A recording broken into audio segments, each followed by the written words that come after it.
Este día vamos a hablar acerca del caso clínico correspondiente al tema de estatus convulsivo. Iniciamos con los datos de identificación de nuestro paciente. Un paciente cuyo nombre es Melvin Ernesto García Nieto, edad 41 años, su fecha de nacimiento el 1 de septiembre de 1970, su domicilio Colonia Las Delicias, en el departamento de Santa Ana, municipio de Coatepeque. Su religión, cristiano católico, educación básica, su ocupación, panadero.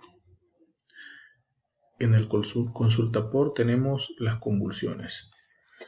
La presente enfermedad, un paciente con antecedentes de epilepsia, tratado con medicamentos cuyos nombres y dosis al momento de la consulta familiar no recuerda, pero refiere que suspendió hace más o menos 2 años. Consulta con historia de más o menos 3 horas y media de haber iniciado con convulsiones tónico-clónicas en número de 5 ocasiones, generalizadas, con desviación de la mirada hacia el polo cefálico, con una duración de aproximadamente 5 minutos cada una y sin recuperación de la conciencia entre cada convulsión. Además, refiere que no hubo pérdida del control de esfínteres, niega que el paciente haya presentado fiebre o cualquier otra sintomatología. Familiar acusa que la última convulsión que presentó el paciente fue hace más o menos un mes, pero que no consultaron. En los antecedentes personales no patológicos tenemos un patrón de micción de 4 veces al día, patrón de defecación 1 o 2 veces al día, la dieta predomina de carbohidratos, un hábito higiénico aparentemente adecuado, lugar de la vivienda es rural, el tipo de vivienda es de ladrillo y teja, y el número de habitaciones 3, una persona de la vivienda 4. No poseen animales domésticos, poseen los servicios básicos de agua potable y electricidad, cuentan con tren de aseo, el tipo de baño lavable y el paciente no presenta hábitos tóxicos. En los antecedentes familiares no hay antecedentes contributorios de familiares que hayan padecido de epilepsia. Los antecedentes médicos del paciente ya descritos que eran la epilepsia tratado con los medicamentos cuyo nombre y dosis no recuerda. Y algo importante, en los antecedentes quirúrgicos, familiar refiere que el paciente tuvo una craniectomía hace 7 años por una herida por arma de fuego. Es importante orientándonos al diagnóstico ya que podemos sospechar de que la epilepsia pueda ser de origen estructural y sobre todo porque la familiar da la historia de que las convulsiones iniciaron posterior a la herida de arma de fuego.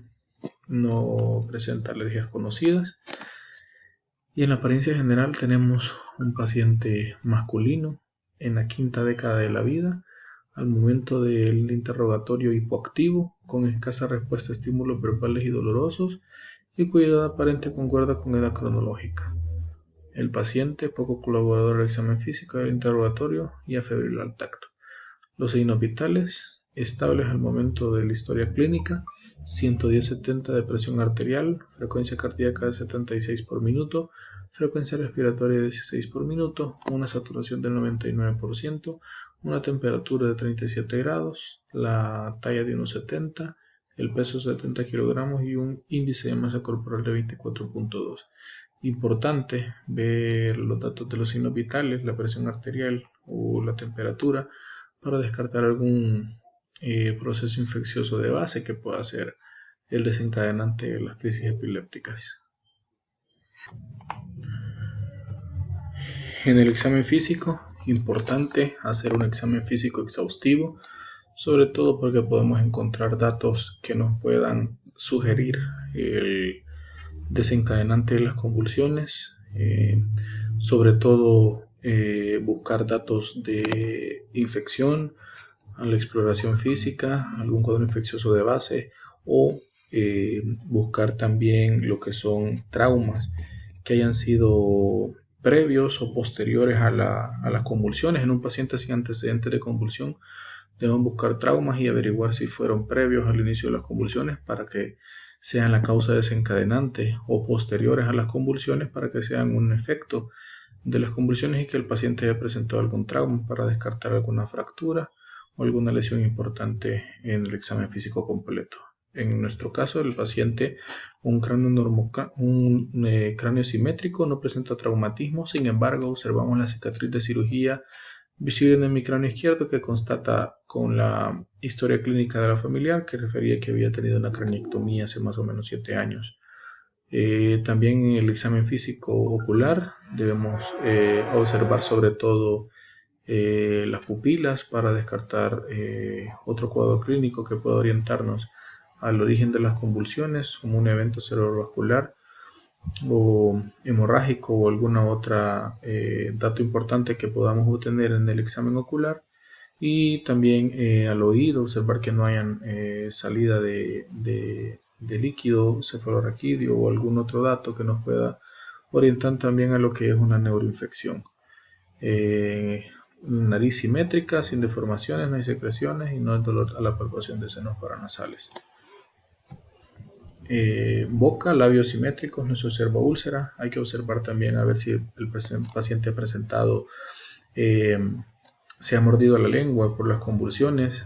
Jiménez Murillo refiere de que durante las convulsiones hay escasa posibilidad de hacer o de presentar una neumonía aspirativa o aspiración de contenido. Entonces no hay recomendación de colocar al paciente en decúbito dorsal durante las convulsiones. Sin embargo, posterior a las convulsiones sí podemos colocar al paciente en decúbito dorsal, porque en ese caso, posterior a las convulsiones, sí se aumenta la posibilidad de presentar aspiración de contenido gástrico.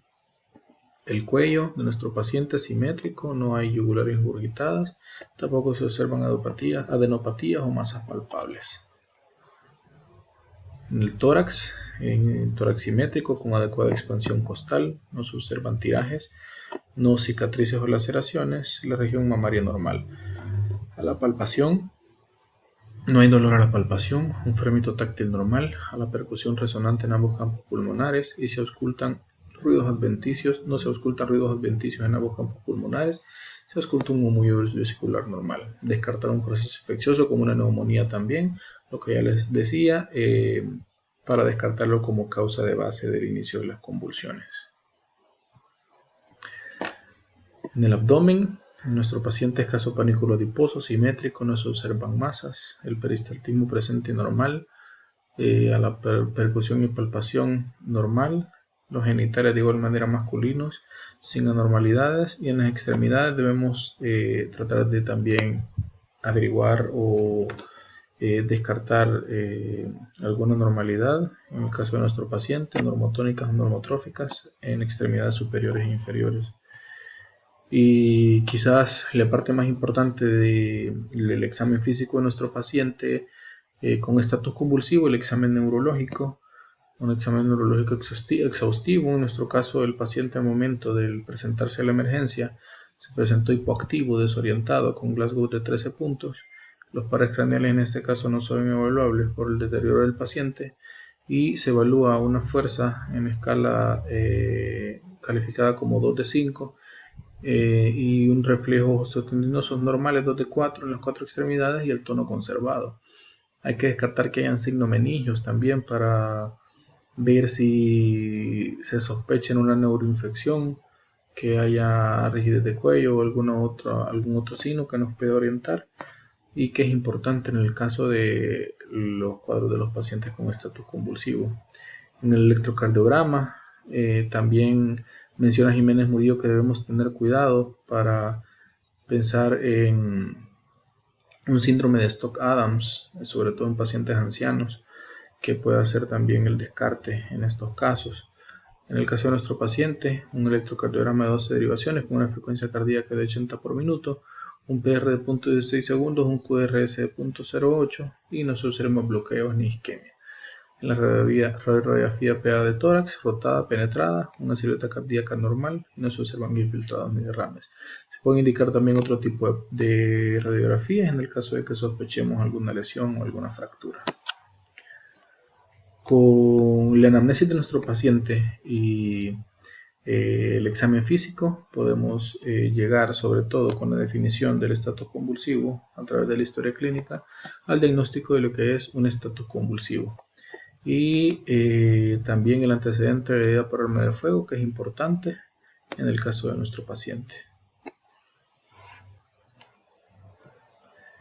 Con las recomendaciones que nos da el libro de Jiménez Murillo, nos refiere que al momento de ingresar al paciente en la unidad de emergencia no vamos a tener nada por boca. Recomienda oxígeno por ventrículo al 50%, los signos vitales monitorizados, sobre todo por el escoge que vayamos a tener de medicamento para tratar las crisis convulsivas. Vamos a hablar de eso más adelante. El sello venoso, se debe infundir solución salina al 0.9% a 21 ml por hora. La tiamina a 100 miligramos intramuscular, sobre todo importante en pacientes con alcoholismo crónico, que dice que al infundir el glúcido, el sueros dextrosados puede desencadenar una encefalopatía debido a las escasas reservas de vitamina B1 que tiene el paciente alcohólico. También dice que en los pacientes alcohólicos y con desnutrición grave se debe administrar sulfato de magnesio, una ampolla más 10 cc de solución salina, pasar en 2 horas, y luego 3 ampollas más 30 cc de solución salina, pasar en 6 horas. Y luego se debe repetir estas dosis a pasar en 16 horas. Algo que me pareció importante destacar, sobre todo en el tratamiento de los pacientes con emergencia o en la emergencia, es el manejo prehospitalario del paciente con estatus convulsivo. Jiménez Murillo establece que el midazolam es el primer escoge para el tratamiento prehospitalario a una dosis de 0.2 miligramos por kilo vía bucal, intranasal o intramuscular.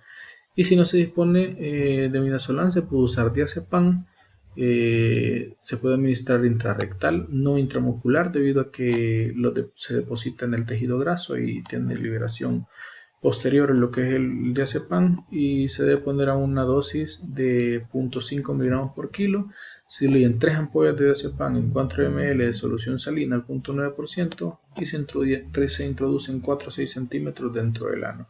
Importante en el manejo prehospitalario, más de alguna vez nos puede tocar manejar un paciente fuera del ámbito hospitalario, y esto lo debemos tener en cuenta.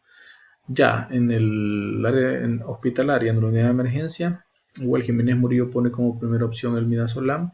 Refiere que se debe usar una ampolla de 15 miligramos en 3 ml más 12 cc de solución salina, y se deben infundir 7 cc endovenosos para un paciente, en nuestro caso un paciente de 70 kilos, calculado 0.1 miligramos por kilo. Y si es necesario se puede repetir la dosis sin sobrepasar la dosis total de 0.4 miligramos por kilo.